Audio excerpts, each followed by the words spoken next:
Hola a todos, bienvenidos a MathBestia. En este video resolveremos el problema de teoría de conjuntos que tenemos aquí. Suponga que el conjunto de las AI, donde I pertenece al conjunto I mayúscula, y el conjunto de las BI, donde I también pertenece a I mayúscula, son dos familias de conjuntos indexadas. Demuestre que la unión de A intersección B es un subconjunto de la unión de A intersección unión de B, y encuentre un ejemplo donde los conjuntos sean distintos.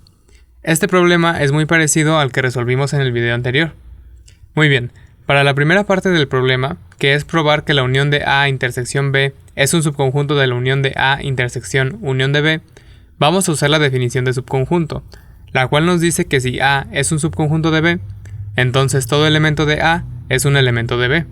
En este caso, tenemos que demostrar que para todo X, si X pertenece a la unión de A intersección B, entonces X pertenece a la unión de A intersección unión de B.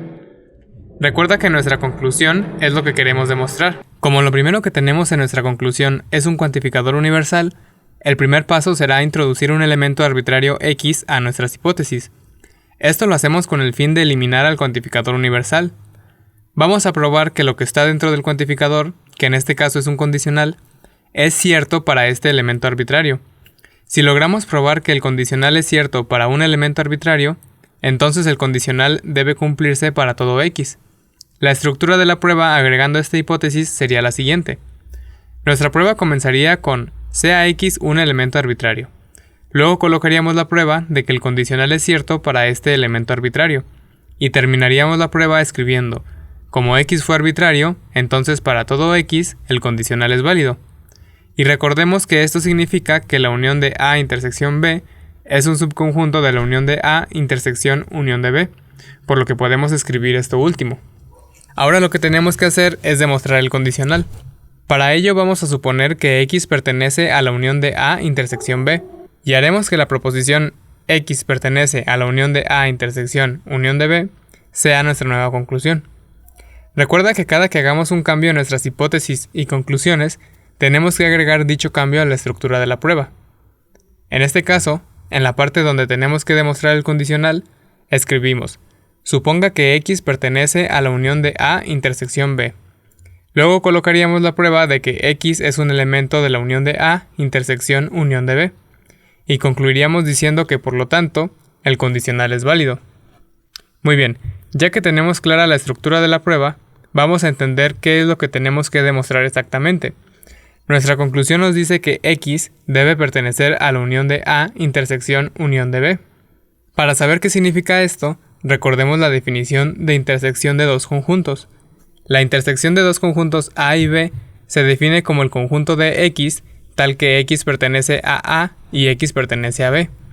Es decir, si X pertenece a la intersección de A y B, entonces X pertenece a ambos conjuntos. Nuestra conclusión nos dice que X pertenece a esta intersección. Entonces, por definición, X pertenece a la unión de A y X pertenece a la unión de B.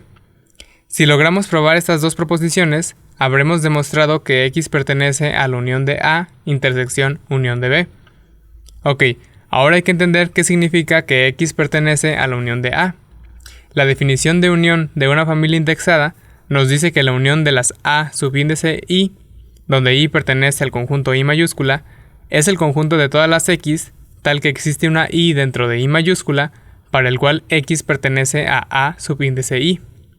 Nosotros debemos probar que nuestro elemento X arbitrario pertenece a la unión de la familia indexada A, de modo que debemos probar que existe una I perteneciente a I mayúscula, tal que X pertenece a A subíndice I. Si logramos demostrar que existe esta I, entonces habremos probado que X pertenece a la unión de las A subíndice I. Por el mismo razonamiento, para demostrar la segunda conclusión, debemos probar que existe una I dentro de I mayúscula, tal que X pertenece a B subíndice I. Estas dos son nuestras conclusiones reescritas de forma más simple. Ahora vayamos con las hipótesis. Nuestra segunda hipótesis nos dice que X pertenece a la unión de A intersección B.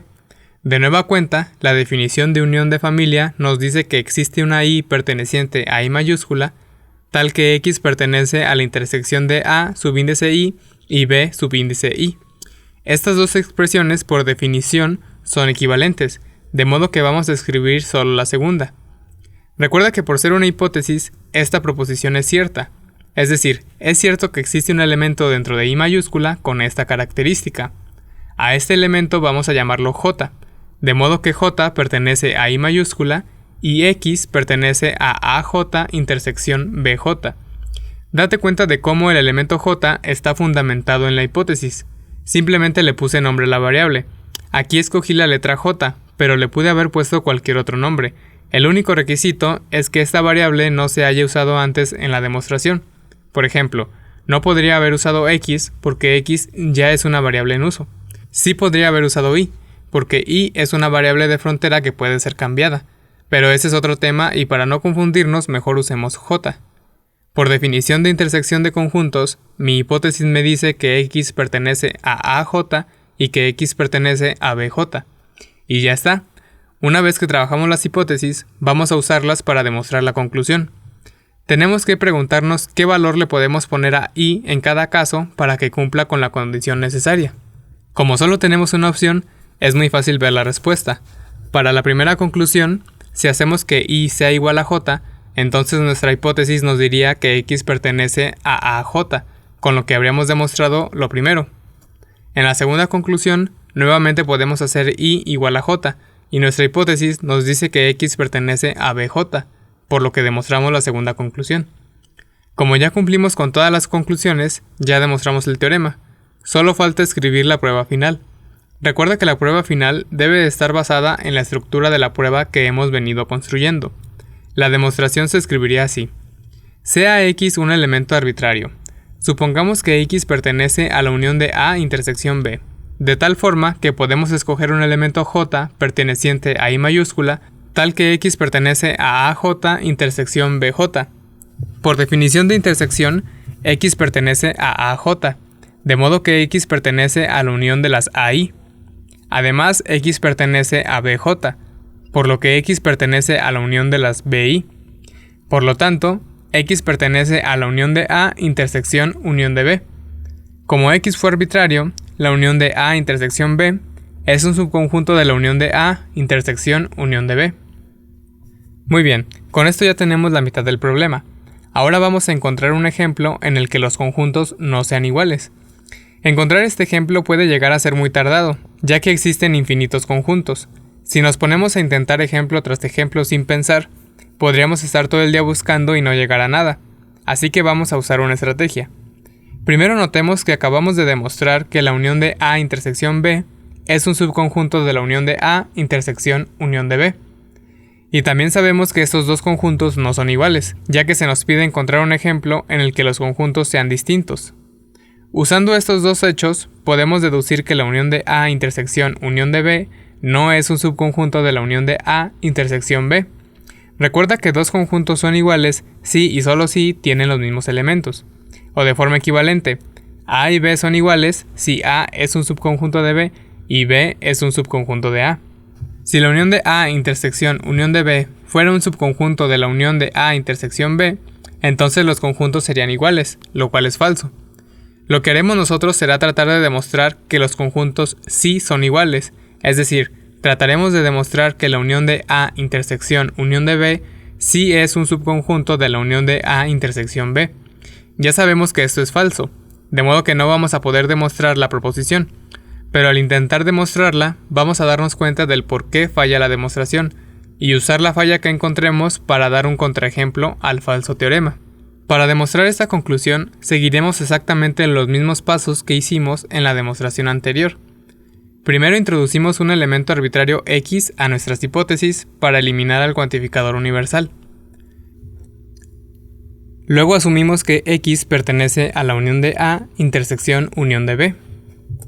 Nuestra hipótesis y la definición de intersección nos dice que X pertenece a la unión de A y que X pertenece a la unión de B. Y la definición de unión de familia nos dice que existe una I en I mayúscula para el cual X pertenece a AI y que existe una I en I mayúscula para el cual X pertenece a BI. Para usar la primera hipótesis vamos a introducir la variable n, de modo que n pertenece a I mayúscula y X pertenece a n. En la segunda hipótesis vamos a usar la letra m, de modo que m pertenece a I mayúscula y X pertenece a BM. Date cuenta de cómo la M y la N no tienen por qué ser iguales. Del otro lado, la conclusión nos dice que debemos demostrar que existe una K en I mayúscula para el cual X pertenece a AK intersección BK. O lo que es lo mismo, que existe una K para la cual X pertenece a AK y X pertenece a BK. Y ahora vemos por qué falla este falso teorema. Estas dos proposiciones deben cumplirse para el mismo elemento K. Nuestras hipótesis nos dicen que X pertenece a un conjunto AN y a un conjunto BM, pero este AN y BM no necesariamente tienen el mismo subíndice. M y N pueden ser distintos. Si fueran iguales, entonces sí podríamos demostrar el teorema, pero como nada nos asegura que son iguales, entonces esta conclusión es falsa. No podemos probar esto. La falsedad de esta proposición nos va a dar pistas para armar nuestro contraejemplo, pero primero tenemos que reescribir la proposición para que nos sea más fácil entenderla. Usando una equivalencia de cuantificadores, se escribiría así. Una vez hecho esto, vamos a usar la ley de Morgan, y por último, una equivalencia de condicionales. Cada uno de estos pasos puedes verlos con más detalle en mis otros videos, te dejo en la descripción los enlaces. Bueno, ahora sabemos que en el ejemplo que vamos a construir, debe cumplirse que para todo K dentro de I mayúscula, si X pertenece a AK, entonces X no pertenece a BK. Y ahora es muy fácil encontrar el ejemplo. El conjunto A lo podemos poner arbitrariamente. Para hacerlo simple, vamos a hacer que sea el conjunto formado por I y por I más 1. El conjunto I mayúscula también puede ser arbitrario. Hagamos que sea el conjunto formado por el 1 y el 2. Los conjuntos A de forma explícita serían estos. Lo que sigue ahora es definir al conjunto B para que cumpla con esta característica. Por ejemplo, si hacemos que B sea igual al conjunto formado por I más 2 y por I más 3, entonces cumpliríamos con la condición. La unión de los conjuntos A sería el conjunto formado por el 1, el 2 y el 3. La unión de B sería el conjunto formado por el 3, el 4 y el 5. La unión de A intersección unión de B sería el conjunto formado por el único elemento en común para ambos conjuntos, o sea, el 3. La intersección de A1 y B1 sería el conjunto vacío, y la intersección de A2 y B2 también sería el conjunto vacío, por lo que la unión de A intersección B es el conjunto vacío, y podemos ver claramente que estos dos conjuntos no son iguales. Con esto ya encontramos un ejemplo y resolvimos el problema. Hay que decir que este método no es infalible. Podemos construir un ejemplo que cumpla con esta condición y que no sea correcto, pero encontrar la condición nos ayuda mucho para tener una pista sobre qué clase de conjuntos, de los infinitos que existen, debemos buscar. Esto ha sido todo por hoy. Si tienes alguna duda, escríbela en los comentarios. En el artículo de este video resolví otro problema por si te interesa seguir practicando. No olvides suscribirte para seguir aprendiendo.